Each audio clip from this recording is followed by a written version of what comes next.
Okey, rugby terkenal dengan citra sebagai sukan yang berbahaya dan kasar.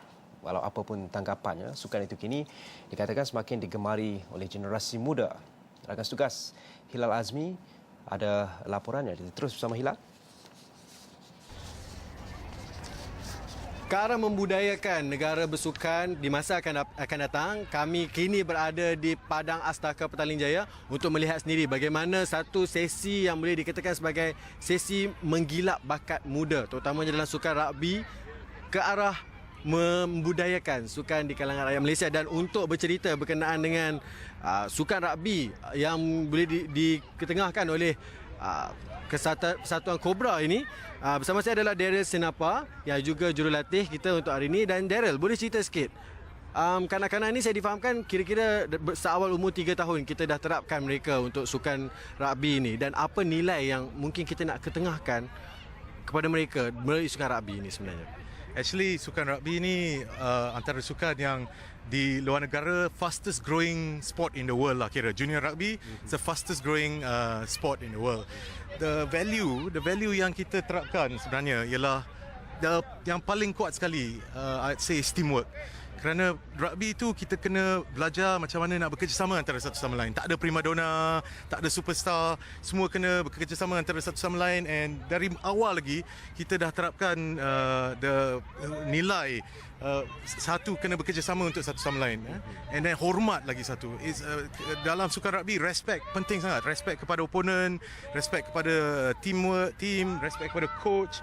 So ini ada values yang kita terapkan sekarang. Lagi satu, kita also rasa kat Malaysia sekarang and around the world, tak cukup budak-budak daripada awal lagi bermain di padang. You know, sekarang dia orang semua main iPad lah, dia punya value semua very individualistic.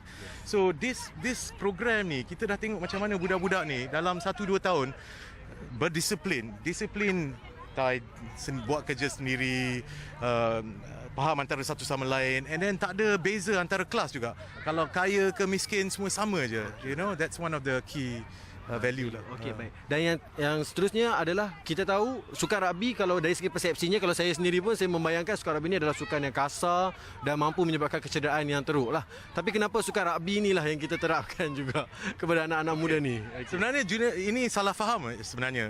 Junior rugby ada kategori, setiap tahun ada dia punya undang-undang sendiri. Under 5 ada undang-undang sendiri, under 7 ada undang-undang sendiri, under 8, under 9, under 10. Setiap tahun dia ada undang-undang sendiri yang di undang-undang ni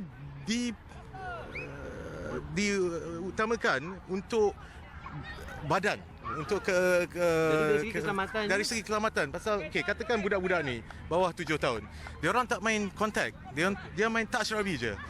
Right, so sampai 9 tahun dia orang tak main contact. Dan bila 9 tahun kita ada cara macam, you know, step by step progression tu, macam mana contact is introduced. Contact pun dia ada cara, jangan pergi neck, you know, dia ada dia punya disiplin. So sebenarnya rugby orang salah faham sebagai sukan yang kasar, tapi sukan yang fizikal. Memang fizikal tapi disiplin.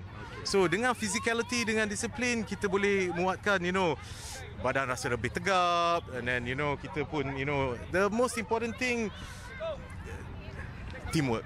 You know, so persahabatan antara satu sama lain, you know, semakin erat. Itu yang. Terima kasih, Daryl. Dan saya rasa itu adalah antara perkembangan yang boleh saya berikan berkenaan dengan bagaimana ia memudayakan sukan rugby di kalangan anak muda. Kembali kepada rakan tugas di studio. Baik, terima kasih Hilal Azmi langsung dari Petaling Jaya. Seterusnya